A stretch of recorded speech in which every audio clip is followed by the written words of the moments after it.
നമ്മുടെ കൂടെ ഇപ്പോൾ ഉള്ളത് സിനിമാറ്റോഗ്രാഫറായ അനിൽ വിജയ് സർ ആണ്. സർ, എന്താണ് നമ്മുടെ ഫോട്ടോ ഫെസ്റ്റ് ഇന്ത്യ 2024 പറ്റിയിട്ട് പറയാനുള്ളത്? ഇത് ഞാനൊരു സിനിമാറ്റോഗ്രാഫി ജീവൻ തുടങ്ങിയിട്ട് ഇതുവരെ മിസ് ചെയ്യാത്തൊരു എക്സിബിഷനാണ്. എന്തൊക്കെ തിരക്ക് എവിടെയൊക്കെ ഉണ്ടെങ്കിലും ഈ എക്സിബിഷൻ മാത്രം ഇതുവരെ മിസ്സാകാതെ. കാരണം പുതിയ എക്യുപ്മെന്റ്സ് നമ്മൾ ഓൺലൈനിലൊക്കെ പല എക്യുപ്മെന്റ്സ് ഒക്കെ കാണും. അതെല്ലാം നമുക്ക് നേരിട്ട് വന്നൊരു എക്സ്പീരിയൻസ് ചെയ്യാൻ കിട്ടിയ ഒരു അവസരമാണ് ഇത്. എത്ര വർഷമായി സിനിമാറ്റോഗ്രാഫി ഫീൽഡിലോട്ട് വന്നിട്ട്?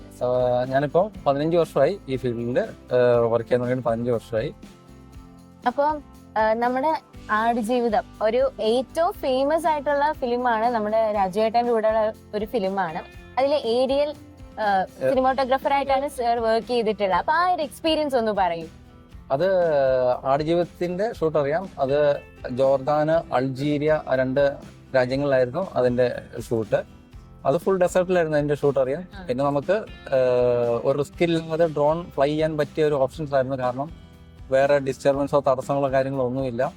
പിന്നെ എല്ലാവരും ഫിലിം കണ്ടതിന് ശേഷം എല്ലാവരും ഏരിയൽ സിനിമാറ്റോഗ്രാഫിയെ കുറിച്ചൊക്കെ ഒത്തിരി നല്ല കമന്റ്സ് കിട്ടുന്നത്. കാരണം അതിന്റെ ആ മണലാരനെ അവരാ രക്ഷപ്പെടുന്നതൊക്കെ അതിൻ്റെ ഒരു മീൻസ് ആ ഒരു ഭീകരത എല്ലാം ഏരിയൽ ഷൂട്ടിലൂടെയും കുറച്ച് എക്സ്പ്രസ് ചെയ്യാൻ സാധിച്ചു എന്ന് അറിഞ്ഞു. അതിൽ വലിയ സന്തോഷമുണ്ട്. പിന്നെ ഞങ്ങളൊരു ഓൾറെഡി 90 ദിവസം ഉണ്ടായിരുന്നു അവിടെ. ജോർദാനിലെ അൾജീരിയ 90 ദിവസം ഉണ്ടായിരുന്നു. അത് ലൈഫിലൊരു ഭയങ്കര എക്സ്പീരിയൻസ് ആയിരുന്നു. അത് ഡെസേർട്ടാണ്. ആ ഡെസേർട്ടില് എല്ലാരും മീൻസ് വേറെ വെളിയിൽ ആരുമായിട്ട് ഒരു കണക്ഷനും ഇല്ല. അപ്പൊ ആ ഒരു എക്സ്പീരിയൻസ് ഒന്ന് പറയോ? ഡെസേർട്ടിൽ പോകുന്നത് തന്നെ എൻ്റെ ലൈഫിലെ ആദ്യത്തെ എക്സ്പീരിയൻസ് ആയിരുന്നു. ഡെസേർട്ടിൽ പോകുന്നത് തന്നെ. പിന്നെ നമുക്കിപ്പോൾ ഡെസേർട്ട് അറിയാം, രാവിലെ മീൻസ് ഉച്ച സമയത്തൊക്കെ പറഞ്ഞാൽ അത് ചൂട്, പക്ഷെ നൈറ്റിൽ നേരെ റിവേഴ്സ് ആണ്. ഭയങ്കര തണുപ്പാണ്. അപ്പോൾ ഒരു എക്സ്ട്രീം ക്ലൈമറ്റ് ആണ് അവിടെ ഉള്ളത്.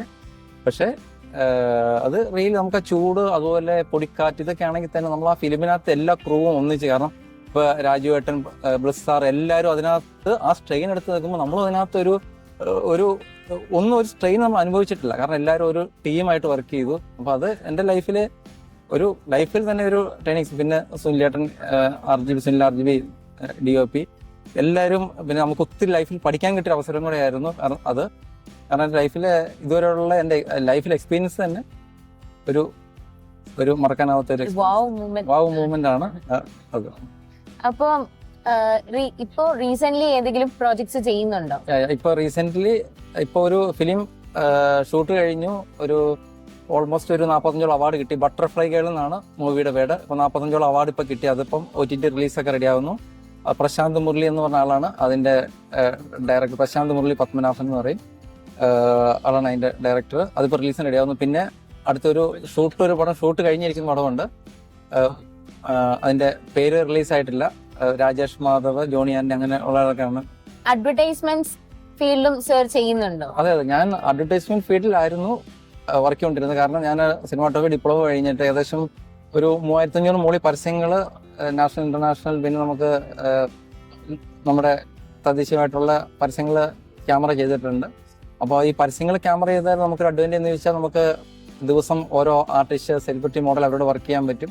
പിന്നെ നമുക്ക് ഓരോ ദിവസം നമുക്ക് ഓരോരോ എക്യുപ്മെന്റ്സ് അത് കൂടുതൽ വരയ്ക്കുന്നുണ്ട്. അത് കാരണമാണ് ഈ ഫിലിമിലേക്ക് കുറച്ച് കാരണം പിന്നെ നമുക്ക് റെമ്യൂണറേഷൻ, പേയ്മെന്റ്സ് എല്ലാം നമുക്ക് പരസ്യങ്ങളാണ്. അപ്പോൾ അത് കാരണം എനിക്ക് പരസ്യ ഫീൽഡിൽ ഞാൻ നന്നായിട്ട് എൻജോയ് ചെയ്യുന്ന ഫീൽഡാണ്. പിന്നെ ഇപ്പം ഈ ലാസ്റ്റ് ബട്ടർഫ്ലൈകൾ പടം ചെയ്തത് പ്രശാന്ത് മുരളി. ഇപ്പം ആളുടെ പ്രശാന്ത് ഏട്ടൻ്റെ പരസ്യങ്ങളൊക്കെ ഞാനാണ് ക്യാമറ ചെയ്യുന്നത്. അപ്പൊ അങ്ങനെയാണ് ആ ഫിലിമിലേക്കൂടെ ഇപ്പം ക്യാമറ ചെയ്യാൻ കിട്ടിയ അവസരം. അപ്പൊ ഫസ്റ്റ് ചെയ്തിട്ടുള്ള ഒരു ആഡ് ഏതാണെന്ന് പറയാം? ഫസ്റ്റ് ഞാൻ ചെയ്തിട്ടുള്ള ആഡ് എന്ന് പറയുമ്പോൾ ഒരു ന്യൂ ഭാരത് ടയേഴ്സ് എന്ന് പറഞ്ഞ കമ്പനിയാണ്. അതെനിക്ക് കറക്റ്റ് ചെയ്യാൻ എൻ്റെ ഓർമ്മയിൽ തന്നെ നിൽക്കുന്നുണ്ട്. അതാണ് ഞാൻ ആദ്യമായിട്ട് ഇൻഡിപെൻഡന്റ് ആയിട്ട് ചെയ്ത്. ഇപ്പൊ നമുക്ക് ഊബറിന്റെ ലാസ്റ്റ് പരസ്യം ചെയ്തു. പിന്നെ മാസ്റ്റർ കാർഡ് അതിന്റെ പരസ്യം ചെയ്തു. പിന്നെ ഇപ്പം ലാസ്റ്റ് ഇപ്പൊ ചെയ്തത് വിയറ്റ്നാമിൽ പോയിട്ട് ഇപ്പൊ നമ്മൾ 4 ഷൂട്ട് ഇപ്പൊ ചെയ്തായിരുന്നു. ഫ്യൂച്ചർ ജനറേഷനിലുള്ള സിനിമാറ്റോഗ്രാഫി ഇഷ്ടപ്പെടുന്ന കുട്ടികളോട് എന്താണ് പറയാനുള്ളത്? എനിക്കിപ്പം പറയാനുള്ളത്, ഇപ്പം ഞാൻ വന്നത് ഒരു സിനിമാറ്റോഗ്രാഫി അല്ലെങ്കിൽ ഒരു ക്യാമറ പാരമ്പര്യ കുടുംബത്തിൽ നിന്നല്ല ഞാൻ വന്നത്. അപ്പോൾ എൻ്റെ മീൻസ് ഫ്രണ്ട്സ്, ഇപ്പം ഞാനൊക്കെ ആ സമയത്ത് എൻ്റെ ഒരു ഫ്രണ്ട്ഷിപ്പിലോ ഇല്ലെങ്കിൽ എൻ്റെ വേറൊരു ഫാമിലിയിലൊന്നും ഈ സിനിമാറ്റോഗ്രാഫി ക്യാമറ ബന്ധപ്പെട്ട ആരുമില്ല. പക്ഷെ എനിക്കിപ്പോൾ സിനിമാറ്റോഗ്രാഫി പഠിക്കണം എന്നൊരാഗ്രഹം ഉണ്ടായിട്ട് ഞാൻ ഒരു കോഴ്സ് സിനിമാറ്റോഗ്രാഫി കോഴ്സ് കംപ്ലീറ്റ് ചെയ്തത്. കാരണം ഒരു കോഴ്സ് കംപ്ലീറ്റ് ചെയ്തിട്ട് പോകണമെന്ന് എനിക്ക് ആഗ്രഹം ഉണ്ടായിരുന്നു. കാരണം അല്ലെങ്കിൽ നമ്മൾ ആരും കൂടെ അസിസ്റ്റ് ചെയ്ത് നമ്മൾ കുറേ നാളെടുക്കും പഠിക്കണമെങ്കിൽ, പിന്നെ ആൾ ചെയ്ത് അതേ പാറ്റേൺ കോപ്പി ചെയ്യേണ്ടി വരും. കോപ്പി ചെയ്യേണ്ടി വരും. അപ്പോൾ അത് കാരണം ഞാനൊരു കോഴ്സ് കംപ്ലീറ്റ് ചെയ്തിട്ട് ആണ് പഠിക്കുന്നത്. അപ്പോൾ അങ്ങനെ ഒരു ഡിപ്ലോമ കോഴ്സ് കഴിഞ്ഞു ക്യാമറയിൽ എങ്ങനെ പടം പതിയുന്നു എന്ന് നമുക്ക് മനസ്സിലാക്കി കഴിയുമ്പോൾ അത് എങ്ങനെയൊക്കെ പതിക്കാം, അല്ലെങ്കിൽ അവർ ചെയ്യുന്നത് എങ്ങനെയാണെന്ന് നമുക്ക് ഈസി ആയിട്ട് മനസ്സിലാക്കാൻ കഴിയും. അപ്പോൾ അത് എനിക്ക് പെട്ടെന്ന് ഇൻഡിപെൻഡന്റ് ആയിട്ട് ഇതിലേക്ക് വരാൻ ഉള്ള ഒരു പ്രചോദനമായി. Anyway thank you so much ചേട്ടാ, എക്സ്പീരിയൻസ് പറഞ്ഞു തന്നതിന്, അതേപോലെ ഇനി വളർന്നു വരുന്ന ജനറേഷന് ഒരു തോട്ട് കൊടുത്തതിന് താങ്ക് യു സോ മച്ച്.